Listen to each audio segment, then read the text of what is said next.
16 संस्कार बताए गए हैं। हम लोग 1 से 2 संस्कार भी नहीं कर पाते हैं। सबसे बड़ा विडंबना यही है और सबसे बड़ा जो कारण है हमारे पीछे जाने का वजह यही है कि हम अपने संस्कार से दूर होते जा रहे हैं। पहले 11वें दिन नाम रखा जाता था। नाम में पिता के नाम का एक अक्षर आना चाहिए। आज भी गुजराती लोग नाम के पहले पिता का नाम लिखते हैं, मराठी लोग नाम के पहले पिता का नाम लिखते हैं, दक्षिण भारत वाले लोग नाम के पहले पिता और दादा दोनों का नाम लिखते हैं। यह पीढ़ी को दर्शाता है। 11वें दिन नामकरण संस्कार होता है जिसमें दादा और परदादा या पिता के नाम का एक अक्षर आना चाहिए। हम लोग कोई संस्कार नहीं करा रहे हैं। नाम रखना है तो हम लोग टीवी से नाम देख ले रहे हैं और यही परिणाम हो रहा है कि जो नाम रख रहे हैं वैसा काम हो रहा है।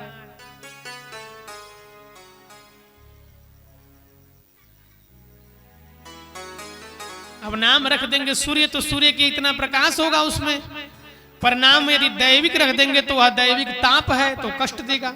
नाम का बहुत बड़ा प्रभाव है।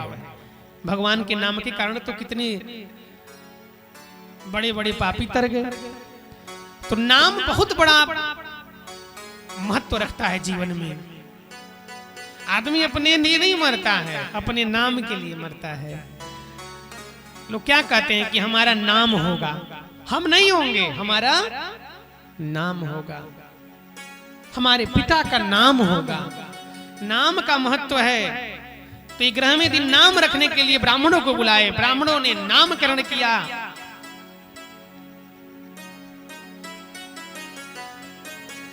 तो ब्राह्मणों ने कहा कि ये जो गौ से जनित बालक है इसके कान गाय के कान के बराबर हैं, इसीलिए इसका नाम गौकर्ण रखा जाएगा। और धुंधली ने कहा कि हमारा पुत्र का नाम हमारे नाम पे होगा। अभी भी विडंबना है। अब कुंडली में कहीं कहीं बनाना होता है कुंडली तो पिता का नाम भरना होता है उसमें। तो कई बार माताओं को हो जाता है कि हमारा नाम छूट गया है। वहां पिता का ही नाम केवल होता है तो माता का नाम कहां से लिख दिया जाएगा। लेकिन उसने कहा नहीं, हमारा नाम होगा। तो ब्राह्मणों ने कहा जैसी आपकी इच्छा, हमारा तो कर्म है बताना। अब हम बताएं तो आवश्यक थोड़े है कि आप उस संस्कार को कराएंगे कल से, पर हमारा भी कार्य है बताना, तो हम बता रहे हैं कि नामकरण संस्कार कराना चाहिए। 11वें दिन जातक का नाम रखवाना चाहिए किसी ब्राह्मण से बुला के। जब वह नाम रखेगा तो उसका संस्कार में ही यह नियम है कि नाम ऐसा रखिए जैसे उसके लक्षण हों। अब शांत व्यक्ति हो उसका भी नाम चंचल रख देंगे तो नहीं भी चंचल होगा, तो चंचल कहते कहते वह चंचल हो जाएगा। इसीलिए कि जिसका सुमिरन करते हैं वही हो जाता है। इसीलिए अंत समय में भगवान का नाम नहीं आता है। क्यों? क्योंकि जन्म जन्म मुनि जतन कराई, अंत राम मुख आवत नहीं। अंत में इसलिए नहीं आएगा कि कभी सुमिरे ही नहीं है। अंत में लड़के का नाम आएगा क्योंकि उसी का सुमिरन किए हैं। इसलिए नाम का बहुत बड़ा महत्व है। जिस सेतु को भगवान स्वयं नहीं पार कर सके उस सेतु को भगवान का नाम लिख करके हनुमान जी पार कर गए। बिन सेतु जिस सागर को नहीं लाग सके भगवान, लाग गए हनुमान उसी को लेकर प्रभु का नाम। हरि से बड़ा हरि का नाम, ईश्वर से भी बड़ा भगवान का नाम है। भगवान ने कहा कि मैं अपने नाम के महत्व को खुद नहीं जान रहा हूं। एक बार एक बनिया थे, तो बनिया मतलब वणिक थे, व्यवसायी थे। तो व्यवसायी बहुत कंजूस था। जब मरा तो यमराज के यहाँ गया तो यमराज ने कहा यमदूतों ने कि यह पूरे जीवन में एक बार भगवान का नाम लिया है गलती से। तो यमराज ने कहा तुम्हें एक दिन के लिए स्वर्ग मिलेगा, बाकी दिन नरक में जाओगे। तो था असली बनिया था। वो कहा कि जब रोज नरक में ही रहना है तो एक दिन स्वर्ग में रह के आदत क्यों खराब करने जाएंगे। इसीलिए एक दिन का जितना रुपया हो वही हमको दे दीजिए। तो अभी यमराज भी सोचने लगे कि एक बार राम नाम लेने का कितना रुपया दिया जाए, इसका कौन विचार बताएगा, मूल्य कौन तय करेगा। तो ब्रह्मा जी के पास गए लोग। ब्रह्मा जी कहे कि मैंने सृष्टि को तो रचा है, पर आज तक ऐसा प्रश्न कभी नहीं आया, क्योंकि राम जी को तो हमने रचा नहीं है। पूरे सृष्टि में सब कुछ ब्रह्मा ने बनाया, सिर्फ एक वस्तु को छोड़ के, वो क्या है, कमल के पुष्प को छोड़ करके, क्योंकि कमल से खुद प्रकट हुए थे और इसीलिए कमल से तुलना भगवान की जाती है। नवकंज लोचन, भगवान की आंखों की तुलना कमल से की जाती है, क्योंकि कमल को ब्रह्मा ने नहीं बनाया है। ब्रह्मा ने कहा कि जिनको हमने बनाया ही नहीं है उनके नाम का कैसे हम मूल्य बताएं। तब वो लोग भगवान विष्णु के पास गए, वो भी नहीं बता पाए। अंत में महादेव के पास गए। महादेव भी आश्चर्यचकित हो गए, कहे कि जिसके नाम का मैं उच्चारण जपता हूं, जो मेरे हृदय में रहते हैं,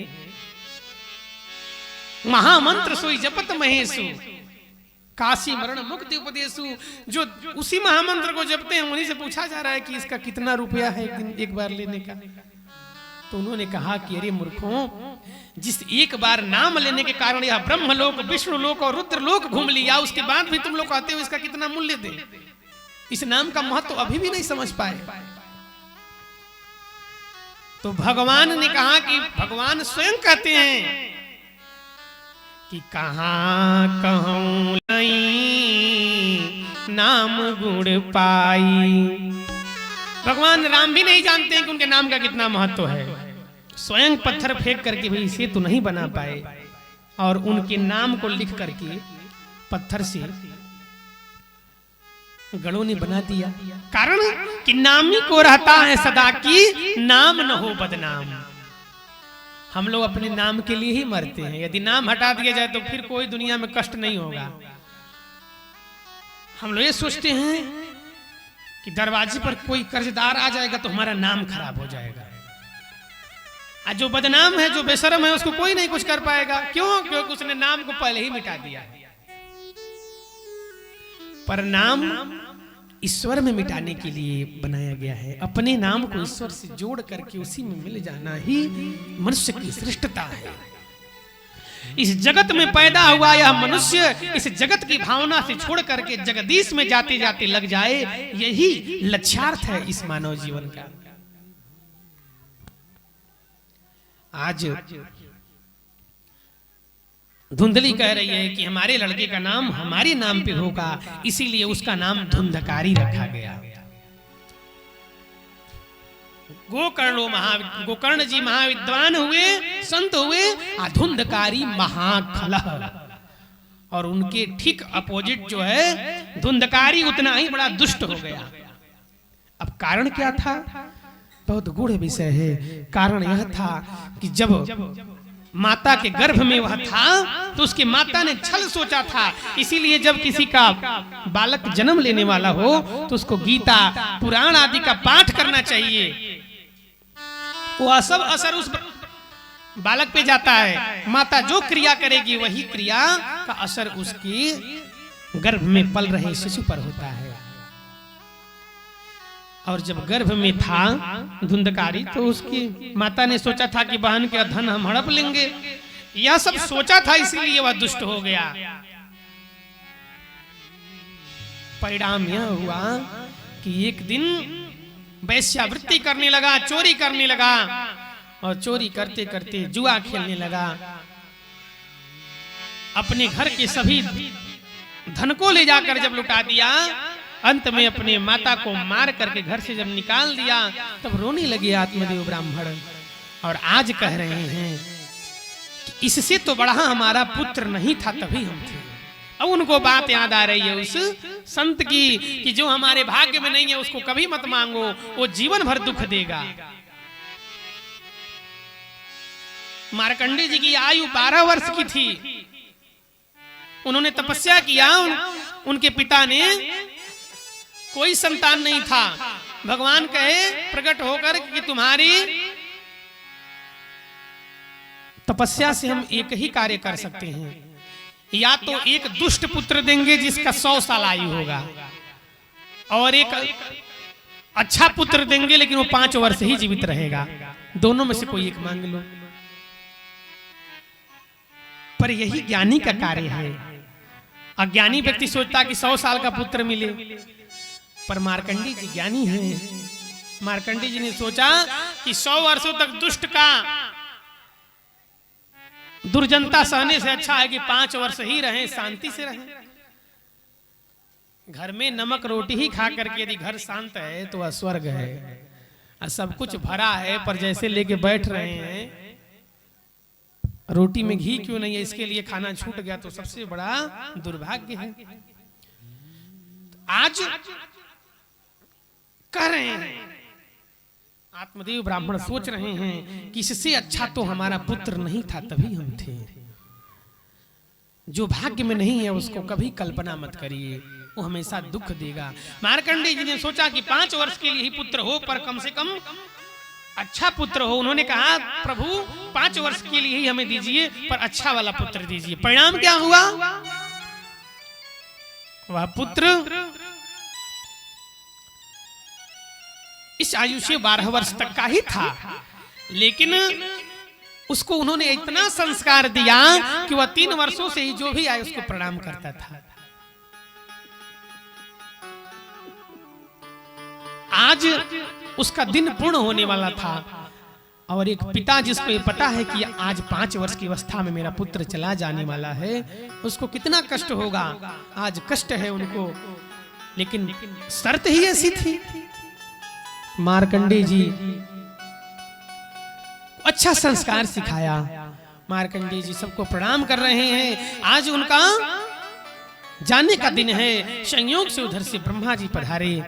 ब्रह्मा जी को देख करके जैसे उन्होंने प्रणाम किया, ब्रह्मा जी ने सोचा कि बालक छोटा है, क्या आशीर्वाद दे। उन्होंने कहा दीर्घायु भव।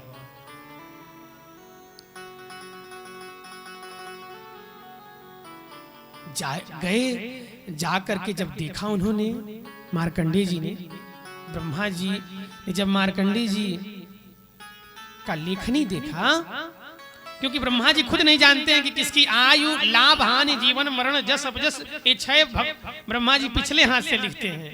वो खुद नहीं जानते हैं कितना दिन तक कौन जीवित रहेगा, इसीलिए तो अपनी भी आयु लिख देते हैं। वो ब्रह्मा जी की भी आयु निर्धारित है। यह चारों युग जब 1000 वर्ष बार जब व्यतीत होता है, तब 1 सहस्त्र युग जब व्यतीत हो जाता है तो ब्रह्मा जी का 1 दिन होता है।